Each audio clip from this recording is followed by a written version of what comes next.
ဟင်းချက်တိုင်းကြောက်ခဲတချို့ကိုရဲရဲတောက်အောင်ကျွန်တော်အမြဲပူပေးလေးရှိတယ်ပြီးရင်အေးဆက်နေတဲ့ရေထဲကိုအမြန်အေးသွားအောင်နှက်လိုက်တဲ့ကြောက်ခဲတွေပေါ်မှာအကြောင်းတွေပေါ်လာတဲ့အထိစောင့်ပြီးမှဆယ်ယူလိုက်တယ်ဒါပေမဲ့ကြောက်ခဲတွေကိုအယောင်တင်ဖို့လုပ်နေတော့မှပဲအပြင်ကနေရုတ်တရက်ရင်းနှီးနေတဲ့တကားခောက်တန်ကြားလိုက်ရတဲ့ဝင်ခဲ့ပါဝမ်းတကားချက်မထိုးထားဘူးကျွေးခနဲမြည်တန်တဲ့အတူတားတက်သမားကတစ်သားတကားကိုတွန်းဖွင့်ပြီးဝင်လာတယ်ကျွန်တော်ရေနွေးအိုးကိုအမြန်ဆွဲယူပြီးသူ့အတွက်ရေနွေးတစ်ခွက်ငှက်ပေးလိုက်တယ်ဝမ်ငါမှာအဲ့ခံစရာတိတ်မရှိဘူးရေနွေးပဲတောက်ပါဦးမင်းကိုပေးစရာရှိတဲ့အကျွေးစေသုံးပြအကြောင်းကတော့ငါနေကောင်းတာနဲ့ပြန်ဆက်ပါမယ်မလောပါနဲ့အရင်ဆုံးကျမ်းမအောင်နေပါဝက်ကလေးစာနှစ်ပေါင်ယူလာပေးတာအကောင်းစားသားတော့မဟုတ်ပေမဲ့အသားကတော့အသားပါပဲလီညီလေးတာကိုစားပြီးအားမွေးလိုက်ဦးမဟုတ်တာဝမ်းငါမယူနိုင်ပါဘူးဒါပေမဲ့တားတက်သမားကငင်းခွင့်တောင်မပေးခဲ့ဘူးသူရေတောင်မတောက်သွားဘူးတစ်သားတကားကိုပိတ်ပြီးအမြန်ပဲထွက်သွားတော့တယ်ကျေးဇူးပါပဲထွက်သွားတဲ့တားတက်သမားကိုကြည့်ပြီးကျွန်တော်တိုးတိုးလေးကျေးဇူးတင်မိတယ်ဒီလိုကျေးဇူးတရားမျိုးကိုစကားတွေအများကြီးပြောနေဖို့မလိုပါဘူးဝမ်ရဲ့ကျေးဇူးကိုကျွန်တော်ရင်ထဲမှာပဲမှတ်ထားလိုက်တယ်ဒါပေမဲ့ဝမ်ပေးခဲ့တဲ့အသားကနှစ်ရက်ပဲခံမှာဒါနဲ့ရေရှည်မဖြစ်နိုင်မှန်းကျွန်တော်သိတယ်ငါရဲ့ဆန်အိုးနဲ့စီအိုးကလည်းဘာမှမရှိတော့ဘူးမကြခင်အသက်ရှင်ရည်တည်နိုင်မဲ့နီးလန်းတစ်ခုရှာရတော့မယ်ဒီလိုကစင်ကလျာဖြစ်နေတဲ့ခေတ်ပြက်ကြီးထဲမှာအသက်ရှင်ဖို့ကမလွယ်ဘူးကံကောင်းတာကကျွန်တော်မှာအားကိုးစရာပညာတစ်ခုရှိနေသေးတယ်အခုတော့ဘိုက်ဝသွားပြီးမှုအားနည်းနည်းပြန်ရှိလာပြီးအိယာဘေးကလေးလံတဲ့အဝတ်အိတ်ကိုဆွဲပြီးလစ်တဲ့ချက်စနက်တောင်ဘက်ကိုထွက်လာခဲ့တယ်တောင်ကတိတ်မကြီးပေမဲ့တောချက်တွေနဲ့ယုံတွေအများကြီးရှိတယ်နေဝင်ခါနီးအချိန်မှုသူတို့တွေအလှရှားဆုံးအချိန်ပဲကိုယ်ကောက်နေတဲ့တောင်ပတ်လန်းအတိုင်းကျွန်တော်လျှောက်လာခဲ့တယ်မကြခင်မှာပဲတောအုပ်ဆက်ကိုရောက်လာတယ်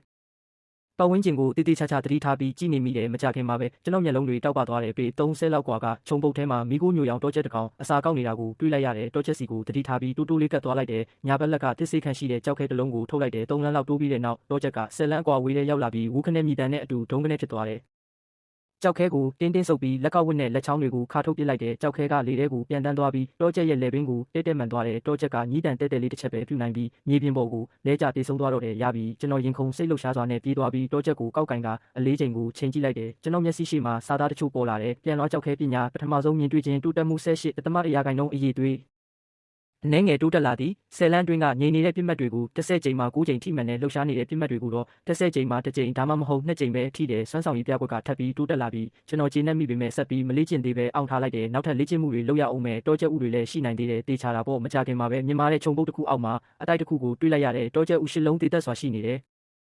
တစ်ချက်သေးနဲ့နှစ်ခါမြက်တာပဲကြက်နဲ့ကြက်ဥတွေကိုထည့်ပြီးတဲ့နောက်ဆက်မရှာတော့ဘူးညဥပိုင်းရောက်တော့မှမို့တောင်ပေါ်ကအနည်းများတဲ့တောချက်ကိုတဲပြီးတောင်အောက်ကိုအမြန်ဆင်းခဲ့တဲ့တဲအိမ်ကိုပြန်ရောက်တော့မိုးကလုံးဝချုပ်သွားပြီးအချိန်ကိုခံမှန်းပြီးတဲ့နောက်ကြက်ဥထောက်ဝက်ကိုထုတ်လိုက်တယ်ပြီးတော့တကားပိတ်ပြီးဝမ်တို့အိမ်စီထွက်လာခဲ့တယ်ဝမ်ရဲ့တကားကိုခောက်လိုက်တော့သူ့ရဲ့ကိုဝင်းဆောင်စနီးတဲ့ကတကားဖွင့်ပြီးချောင်းကြည့်တယ်ခဏလောက်စကားပြောပြီးနောက်ဝမ်ကဟုန်ရှမ်းရွာကိုသွားတယ်ဆိုတာသိလိုက်ရတဲ့ကြက်ဥတွေကိုသူ့ဇနီးလက်ထဲထည့်ပေးလိုက်တယ်အကြာကြီးမနေပဲနှုတ်ဆက်ပြီးပြန်လာခဲ့တယ်နောက်ရက်မှာတော့အိမ်မှာပဲနေလိုက်တယ်တောင်ပေါ်ကိုပြန်မသွားသလိုအလောက်ကန်ရှာဖို့လည်းအလောတကြီးအပြင်မထွက်ဘူးစွမ်းဆောင်ရည်ပြကွက်အရာနောက်တစ်ဆင့်ရောက်ဖို့နည်းနည်းပဲလိုတော့တာကိုပြနေတယ်တစ်မခုတ်ခင်ပစိန်ကိုအရင်တွေးရမယ်မိတွေ့ပြတွေကိုသုံးပြီးဒီတိုးတက်မှုကိုအရင်ဆုံးတွန်းတင်ဖို့ကျွန်တော်စီစဉ်လိုက်တယ်တဲအိမ်အပြင်ဘက်မှာအရွယ်စားမတူတဲ့ဆက်ဝိုင်းတွေကိုဆွဲလိုက်တဲ့ကြောက်ခဲတွေအပြည့်ပါတဲ့အဝတ်အိတ်ကိုတည်ပြီး10လမ်းအကွာမှာရက်လိုက်တဲ့ဝူးကနေမြည်တန်တဲ့အတူကျွန်တော်မျက်လုံးတွေဆူချသွားတဲ့ကြောက်ခဲတစ်လုံးကိုပြစ်လိုက်တဲ့လက်ကောက်ဝတ်ကိုခါထုတ်လိုက်တာနဲ့ဆက်ဝိုင်းရဲ့အလဲဘဟုကိုတိတ်တိတ်မှန်သွားတဲ့စမ်းကြဲတဲ့တိမြင်နားလည်မှုတစ်ခုစိတ်ထဲမှာပေါ်လာတယ်လက်ထဲကကြောက်ခဲကထိန်းချုပ်ရပိုးလွယ်ကူလာတယ်လို့ခံစားရတယ်ဒါကြောင့်ဒီဖြစ်စဉ်ကိုပဲထက်ခါတလဲလဲလုံနေမိတယ်ပြစ်လိုက်ကောက်လိုက်နေတဲ့အထိထပ်ပြစ်လိုက်နဲ့ကျွန်တော်လက်မောင်းတွေနာကျင်နေပြီးနောက်ဆုံးကြောက်ခဲကိုအားကုန်သုံးပြီးပြစ်လိုက်တဲ့အခါလက်တွေတောင်တုံရင်လာတဲ့ပြန်လွှားကြောက်ခဲပညာအခြေခံအဆင့်တိုးတက်မှု90%အရေးသွေးလက်ကောက်ဝတ်အင်အားအစမတန်တိုးတက်လာသည့်အရေးသွေးခန္ဓာကိုယ်အင်အားအနည်းငယ်တိုးတက်လာသည့်ရာလှမ်း20အတွင်းကငြိမ်နေတဲ့ပြစ်မှတ်တွေကိုရာနှုန်းပြည့်ထိမှန်တဲ့လှုပ်ရှားနေတဲ့ပြစ်မှတ်တွေကိုတော့10ကြိမ်မှ9ကြိမ်ဒါမှမဟုတ်6ကြိမ်ထိတယ်ရုတ်တရက်ခန္ဓာကိုယ်ထဲကိုစွမ်းအားတွေစီးဆင်းလာတယ်လို့ခံစားရတယ်ကြံ့ခိုင်မှုတွေတိုးလာပြီးဖျားနာမှုတွေပျောက်ကွယ်သွားတယ်ပင်ပန်းလို့တုံရင်နေတဲ့လက်ကလည်းအင်အားတွေပြန်ပြည့်လာတယ်ပြန်လွှားကြောက်ခဲပညာမှာတော့ကျွန်တော်အဆင့်အသစ်တစ်ခုကိုရောက်သွားပြီးပြည့်စုံတဲ့သိမြင်နားလည်မှုတွေစိတ်ထဲပေါ်လာတယ်လျှို့ဝှက်လက်ကွက်နဲ့ပြောင်းလက်ကွက်နီးစနစ်တွေရှိတယ်လျှို့ဝှက်လက်ကွက်ကကြောက်ခဲကိုအောက်ဖက်မျက်နှာမူပြီးစုပ်ကန်ရတယ်ခန္ဓာကိုယ်အောက်ပိုင်းကနေတိတ်တဆိတ်ပြစ်လွတ်တာမှုရုတ်တရက်အလစ်ငိုက်တိုက်ခိုက်ဖို့အတွက်ဖြစ်တယ်။ပြောင်းလက်ကွက်ကတော့ရင်ဘက်ကနေအပြင်ဘက်ကိုလွှဲပြရတာအကွာဝေးအတွက်ဖြစ်ပြီးကျွန်တော်ရဲ့အဓိကပုံစံပဲကျွန်တော်ချက်ချင်းပဲနောက်ထပ်10လမ်းလောက်ဆုပ်လိုက်တယ်ပြီးတော့ပြင်းနှီးနှမျိုးလုံးကိုတက်လက်စီသုံးကြည့်တယ်။ကြောက်ခဲတွေကလေထဲမှာကျိုင်းကောင်တွေလိုပြန်တန်းသွားပြီးပုံမူပြင်းထန်တဲ့အားနဲ့ကျွန်တော်ညွှန်ပြတဲ့နေရာတိုင်းကိုမှန်သွားတယ်အံ့ဩစရာပဲ။ဒီပြန်လွှားကြောက်ခဲပညာနဲ့ဆိုရင်လစ်တဲ့ချက်စနက်တောင်ပေါ်မှာအမဲလိုက်လို့ကိုရနိုင်ပြီးအောင်ဝေါ်ဖရီကိုတောင်တိုက်ခိုက်နိုင်ပြီလို့ခံစားရတယ်အခုတော့ဘိုက်ဝါအောင်စားတောက်ပြီးမှုတောင်ပေါ်မှာကိုပြန်ဆန်းတက်ဖို့စီစဉ်လိုက်တယ်ဒါပေမဲ့တောင်ပေါ်မတက်ခင်မှာပဲကျွန်တော်တို့ရွာကအမဲလိုက်သမားရှောင်းနဲ့တိုးမိတယ်သူနဲ့ခဏလောက်စကားပြောပြီးတဲ့နောက်အကြောင်းအရာတစ်ခုကိုရုတ်တရက်တတိယသွားတယ်ဦးလေးရှောင်းကျွန်တော်မှမေးစရာရှိလို့အမဲလိုက်တဲ့အခါတားကောင်ပိုရအောင်ဘယ်လိုဖမ်းရမလဲအသေးစိတ်တွေမလိုပါဘူးဘာကိုတတိထားရမလဲဆိုတာပဲပြောပြပေးပါကျွန်တော်မေးခွန်းကိုကြားတော့လာဦးကလှုပ်ဝက်မထားပါဘူးသူစေးတံကိုတစ်ချက်ရှိုက်လိုက်ပြီးခဏလောက်စဉ်းစားကအမဲလိုက်တယ်ဆိုတာခြေရာခံခြင်းပုံးကွယ်ခြင်းနဲ့ထောင်ချောက်ဆင်ခြင်းတွေပေါ်မှာမူတည်တယ်လို့ပြောတယ်လမ်းလျှောက်ရင်းလာအိုရဲ့အမဲလိုက်နီလန်းတွေကိုကျွန်တော်နားထောင်ခဲ့တယ်မကြခင်မှာပဲကျွန်တော်မျက်စိရှိမှစာသားတချို့ပေါ်လာတယ်အမဲလိုက်ပညာအစပြုသူလေ့ကျင့်မှုတိုးတက်မှု15%အရေးသွေးမရှိသေးပါ